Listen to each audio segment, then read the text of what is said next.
The Torah, or what is called the Bible, is a divine work, written by God, dictated by God. And therefore, it has multiple levels, multiple layers of meaning. And we can go on forever finding deeper and richer insights and meaning into the familiar stories and teachings and commandments of the Torah. A really good example is the story of Adam and Eve.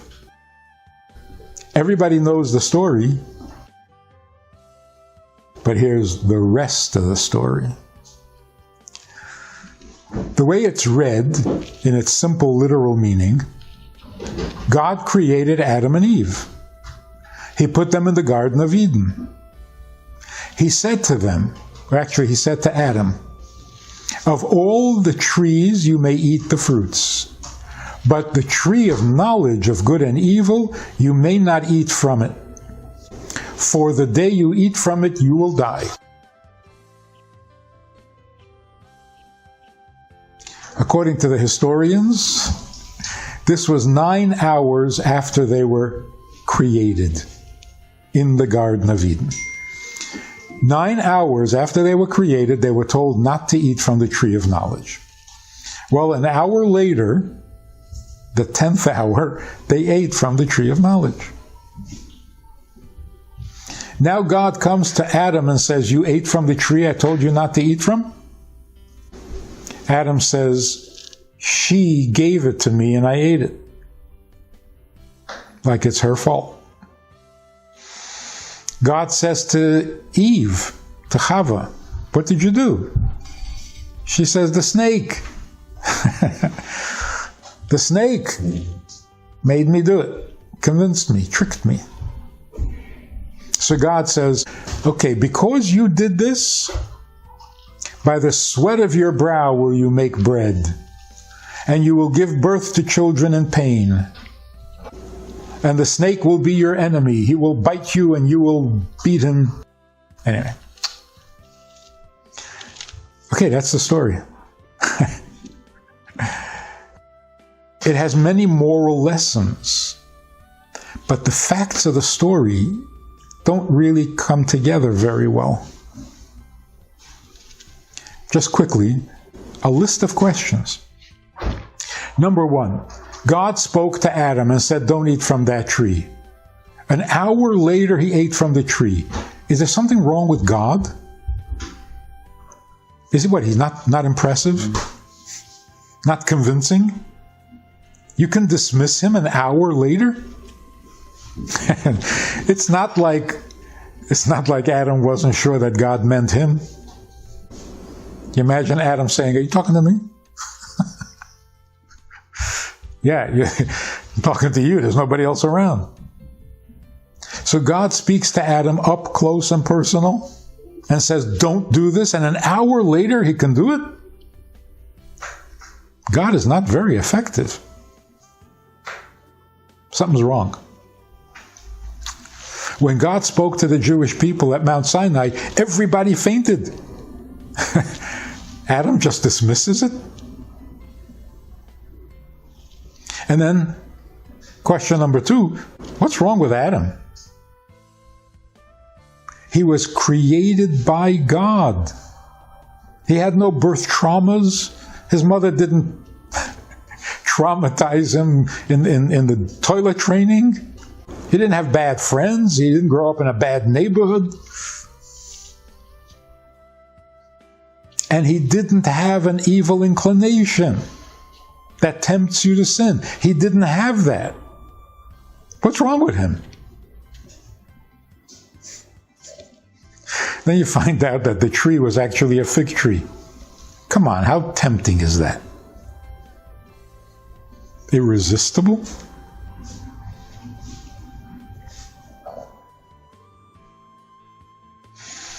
Next question. God says to Adam, "The day you eat from that tree, you will die." Was death a threat? Did it mean anything to Adam at all? He was 9 hours old. Okay, he had the maturity of a 20-year-old, But he was 9 hours into life. Did he already have a survival instinct? Did he even know what death meant? Nothing ever died. That's strange. Next question. What kind of a mixed message is it to say, don't eat from the tree, for the day you eat from it, you'll die? There's a day when I will eat from it? See, it doesn't say if you eat from it. It says the day you eat from it, you'll die. Confusing. Next question. God asks him, you ate from the tree I told you not to eat from. He blames her. This is too much corruption too quickly. He was already so corrupt that he can't even be honest. That doesn't say much for the human race. And then she blames the snake? This is weird. Then God says, because you did this, here are the consequences. Pain in childbirth by the sweat of your brow. Whoa, that was not the deal. The deal was the day you eat from it, you'll die.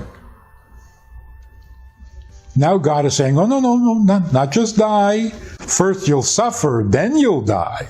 Like that bumper sticker. Life stinks, then you die. That was not the deal. And you can't, it's not right to add more punishment after the fact. The ultimate question is this. It's a discouraging story. It's a depressing story. Why would the Torah begin? I mean, okay, it happened. Doesn't mean you have to tell me the story right at the beginning of the Torah. Because if a person who had no traumas, no bad friends, no bad influences, no evil inclination, is given one commandment and he doesn't last an hour, what chance do we have? It's not a good story to start the Torah with.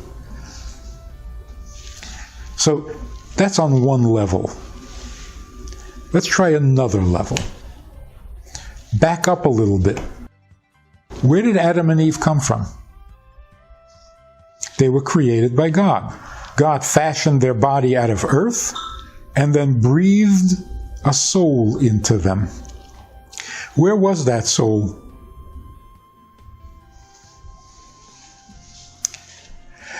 So the story begins. There were two souls in heaven, a male and a female.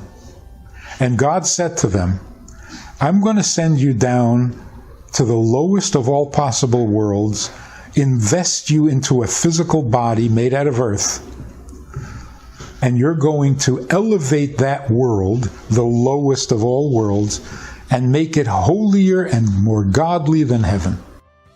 Yes, they accepted the mission. Now they open their eyes. They're in the Garden of Eden. God says to Adam, of all the trees you may eat, but not this one. Now, just picture them sitting there, puzzled. We're supposed to fix this world, elevate it. All the trees are kosher, they don't need elevating. There's one tree that is not so kosher, something's wrong with it. It needs fixing, but we're not allowed to eat it. So what are we doing here? What happened to our mission? Where's our job? They were puzzled. And then Adam said, it's quite confusing. Did God said not to eat it, or did he say someday you will eat it? Because he said the day you eat from it, you'll die.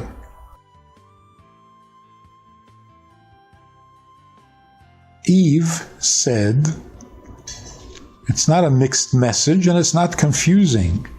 God is asking us to choose. Make a choice. Don't eat from it and live, or eat from it and die. It's your choice. So Adam said, well, that's a pretty simple choice to make.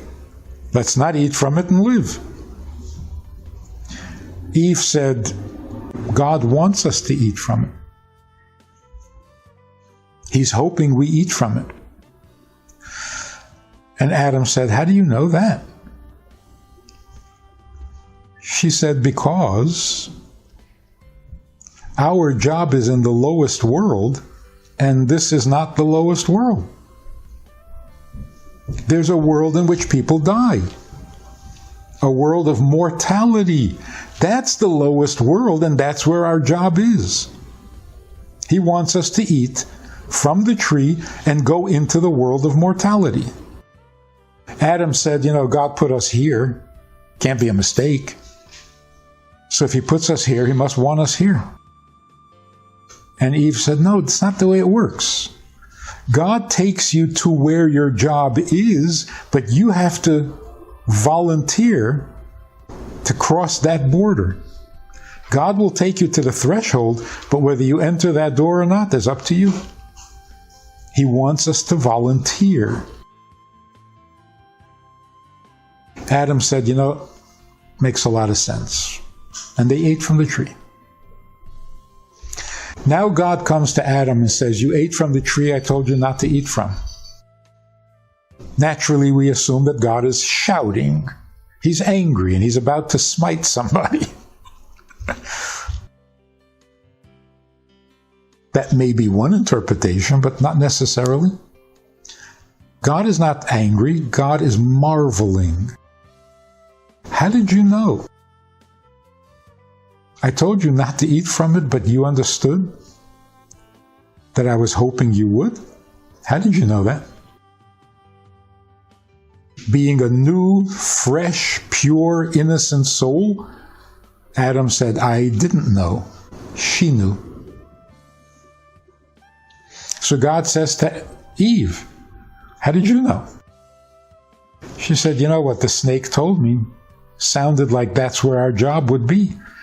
The snake said, when you eat from that tree, you will be like God. You will know good and evil. Well, good and evil, that needs fixing. So God said, that's great. That's exactly what I meant by it's not good for man to be alone, because Adam would not have eaten from the tree. So then God says, let me tell you more about this world that you're going down to. It's a mortal world. It also has pain, struggle, disappointment.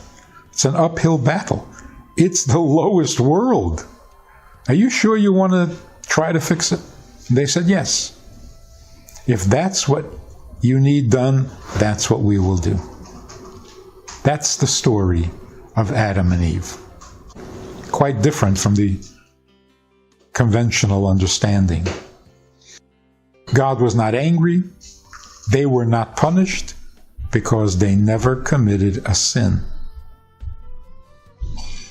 Now we refer to that as the sin of the tree of knowledge. But the word that we use in Hebrew is not really translated as sin. There are other words for sin. The word chet, which is how we describe the action in the Garden of Eden, the word chet doesn't mean sin. The word chet means a step down, demoted. They took a giant step down, but there was no violation. There was no sin. There was nothing malicious. There was nothing lustful. It was innocent and it was correct. But it was a step down. In fact, when God said, don't eat from that tree, the day you eat from it, you'll die, He wanted them to eat from the tree. Then why did He say don't? Well, to give them a choice. But God can't say a falsehood. When God said, don't eat from the tree, it meant, I don't want you to eat from the tree. But He did want them to eat from the tree. Here's what you really, really need to know. God said, don't eat from the tree, because you're going to die. Your children are going to be imperfect. They won't know me. I don't want this to happen. But I'm hoping you do it, because otherwise the vast eternal plan will never be fulfilled. So God was saying, I don't want you to do this, but I need you to do this. Like a king sending his army off to war. If he's a good king, he doesn't want to. He hates it. But has to happen. So when God said, don't eat from the tree, he meant, I really don't want this to happen, but I hope you eat from the tree because it has to happen. What does this tell us about God? He's not sitting up there in heaven, unaffected, invulnerable, untouched by anything that happens to us, and he just watches us to see when he should smite us. That's not God. God made an investment in creation. Like a man getting married. He has to make some sacrifices. He has to give up a lot of stuff. But how else is he going to have a soulmate? So God sacrifices, does things against his own will, goes out of his comfort zone in order to have this creation, which is a relationship. And that's why everything we do is so important to him. So it touches him, it affects him, gives him pleasure, gives him pain. You say, how can God have pleasure? How can God have pain? Yeah, not the way we do. Our pleasure is feeble and our pain is pathetic. His pain is infinite and his pleasure is eternal. Of course, he's more than us, not less, but it's worth it. If we do this, it will be worth it. And that was Eve's wisdom. She understood this. She heard God. Adam was so impressed with God that he didn't hear. He didn't hear it. How is it that she understood that they were not in the lowest world and they had to volunteer? And he missed it. He missed it because he was so overwhelmed by God's greatness that he didn't hear God's vulnerability. She heard it. And thanks to her, we are busy all these years elevating the world, fixing the world, fighting the injustices, setting things right to the best of our ability. And she was confident that her children will be able to do this. It's a huge compliment. So you see how a story can be viewed on a simple level, on a deeper level, on a profound level. Every story in the Torah is that way. If a story sounds too conventional, too plain, too ordinary, banal, you're not understanding it. We don't need God to come down to Mount Sinai to teach us things that even Dr. Phil could tell us. It's got to be more to a story in the Torah than conventional wisdom.